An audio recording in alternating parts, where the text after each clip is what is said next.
So, we're off New Mexico 380, way below the mining districts. We turned onto Bosquecito Road, and we found this arroyo. And it's got rocks and sand.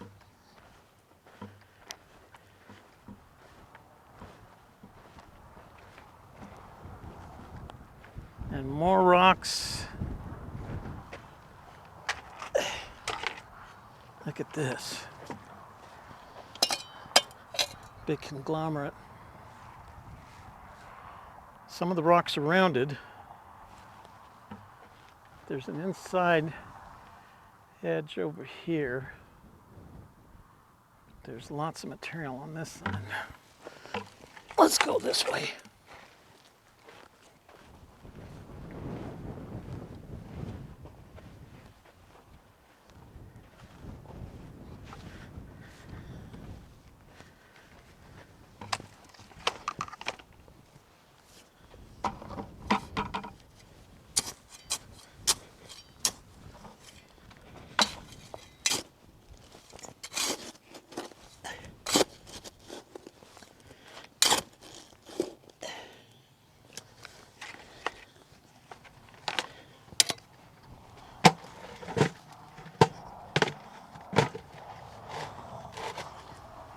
So we got mountains all around us.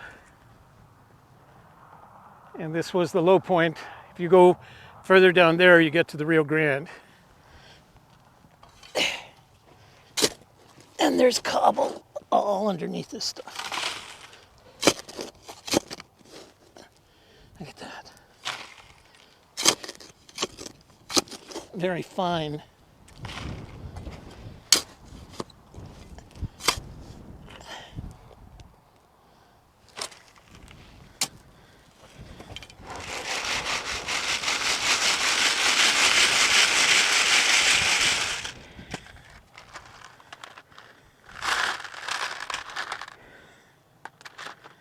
See, these rocks are nice and worn.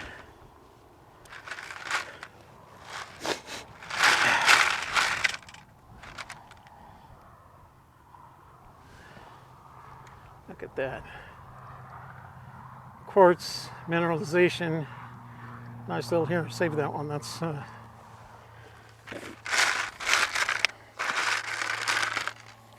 nose is running. So I went down to 1/8 and 8 mesh.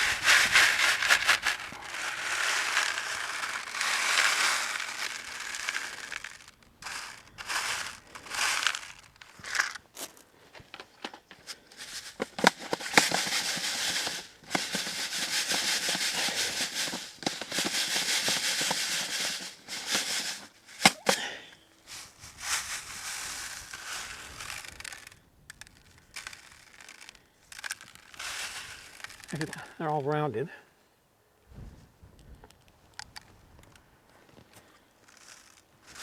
Lots of quartz, lots of granite.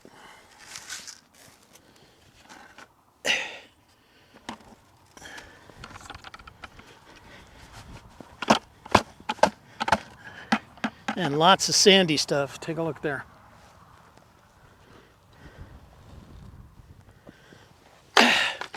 All right, that's a sample. I need to take some pictures so we get a GPS coordinate so I can find on the map. And that's as good a shot as any right there.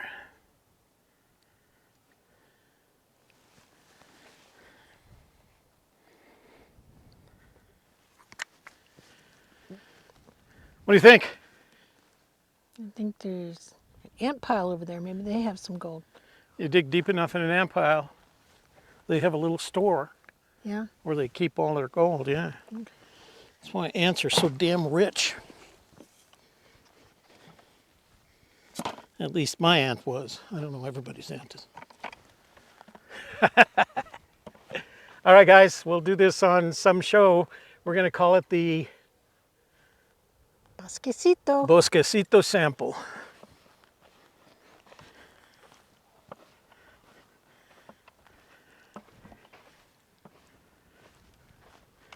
Look at this chunk of quartz right here.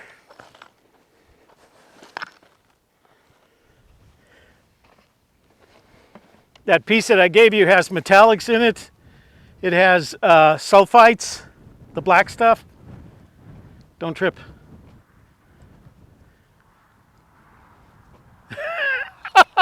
Come on, you can turn it off now. You don't have to. Well, we're supposed to Oh, yeah. walk off into the sunset.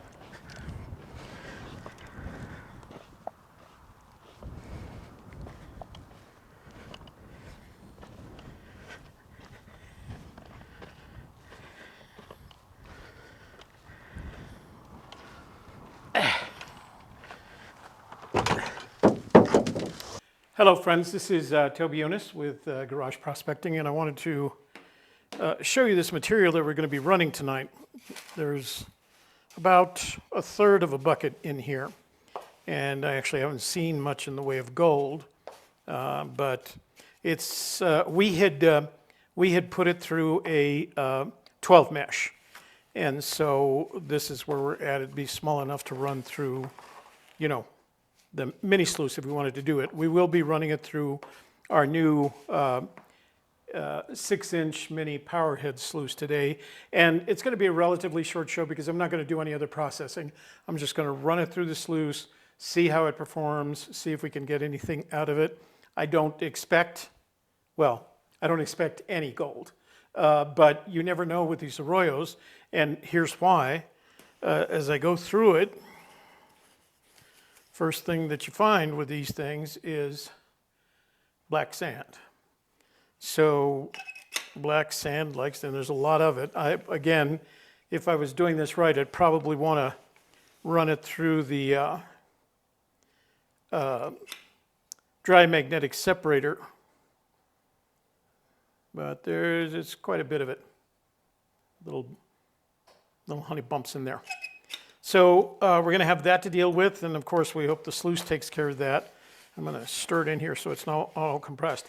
But I did put this under the microscope, and I found a couple of really interesting things under the microscope. I want to share them with you. All right, so I'm focused in on this particular grain, because it is basically the size of a grain of sand at 12 mesh. But that's not your average piece of sand. That's actually calcium carbonate. And for lack of a better way to describe it, it's seashell. And this particular seashell came from a small creature, almost microscopic in nature, called a foram. That's the short version because it's really hard to say sometimes, foraminifera. But foraminifera, after they die, they have a very short lifespan, they sink to the bottom of the sea floor. And at one time, most of this part of New Mexico was under a sea, the Great Western Inland Seaway, is I think how they refer to it. But somehow or the other, some of this foram, and I've seen others in the sample, some of this foram ended up in the sample that we collected. And there's other there. Now, if you look at the sample otherwise, ignoring that for the moment, what you see is a lot of material that you would expect to see in arroyo. You'll see a lot of quartz, almost crystalline quartz. Over on the left side of the screen, you'll see some of that black sands. In the right-hand corner, there's a conglomerate, which means it had time to form conglomerates. The conglomerates are a bunch of smaller minerals glued together, and then they get really, really hard. There's another foram right there, and what gives it away is not only the very white color, but you'll see tiny little pock marks. And those pock marks were what the animal that lived inside of this shell would use to stretch its arms. And it had, in some cases, they were all very different. There was a variety of species, but they had hundreds of these things, and that's how you recognize them. So you can see some beautiful quartz crystals. The black material is either hematite or magnetite, which we already took a look at. There's some feldspar in there, some jasper. So there's a lot of different material in there that you would expect to see if you were looking for gold. Now, this particular sample of the sample didn't have any gold that was visible to me right off the bat. But it's an interesting sample because it has a variety of material. So I'm looking forward to processing it through the new sluice. Okay, let's go back to the sluice.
Okay guys, so I counted 6, but it looks like I lost one of them. Who knows where? It's gold. It goes wherever it wants as long as it's down. So I've got all 5 flakes in there. I'll put them under the microscope here.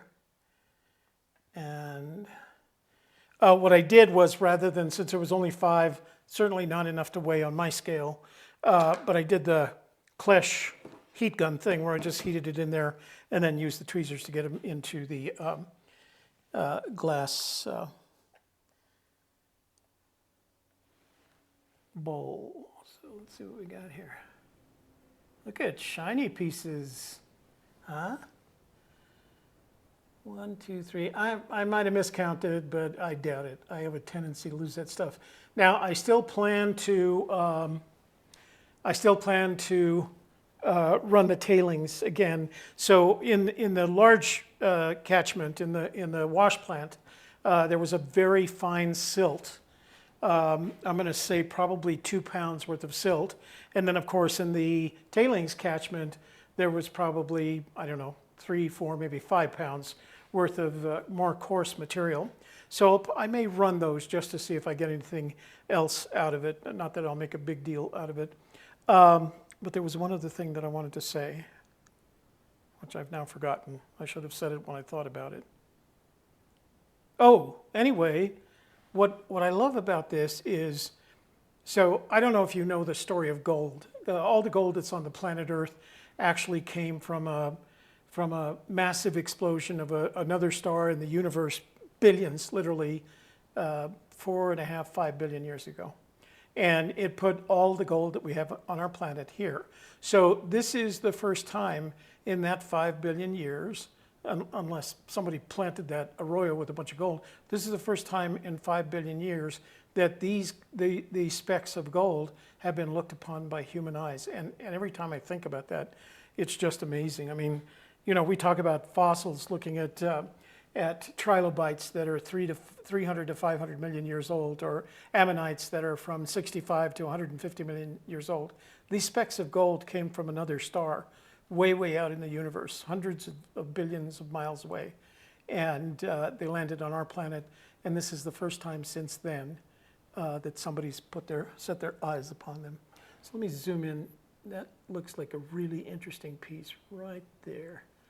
So let's zoom in just a little bit on her.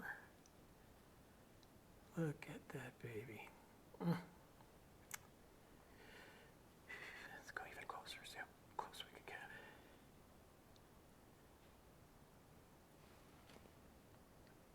get. Isn't that just the prettiest little thing you have ever seen in your life? And it's the first time it's been seen. Let's go back up to the others, see if we can find them again. That one I'd say is probably the most interesting. But this one they all have character. You know, when you try to pick them up with the tweezers, I was actually having trouble because the tweezers makes them feel flat. I mean, they look flatter than a pancake and they're hard to pick up. Here is the other two.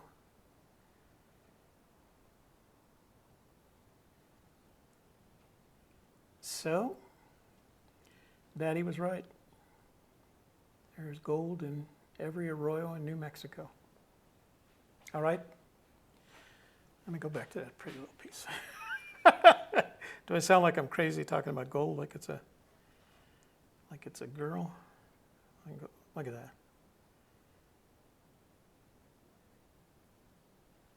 Now, how could you not fall in love with that little speck of gold?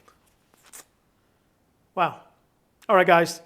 Thanks for joining me. Next week, we will be processing a package of pay dirt from Miss Kimo-san's Blue Tundra Delight. They sent me another bag and gave me another chance to process it because they kind of claimed that I didn't process. I did get an ounce out of it, but they've got another bag and we'll be processing that next time. But I'm confident that this sluice, like I said, I have to still test both the silty tailings and the tailings that end up in the tailing catchment. I'll probably run those through, you know, the silty stuff through the blue bowl and the more coarse stuff through the mining magnets mini sluice and see if I get it. It's going to be a long run because there's still a lot of material in there. So let's see if we can produce any more gold out of there. All right. So thanks for watching, guys. Hope you appreciate it. And let me know if you've ever found any gold in your arroyos. Okay?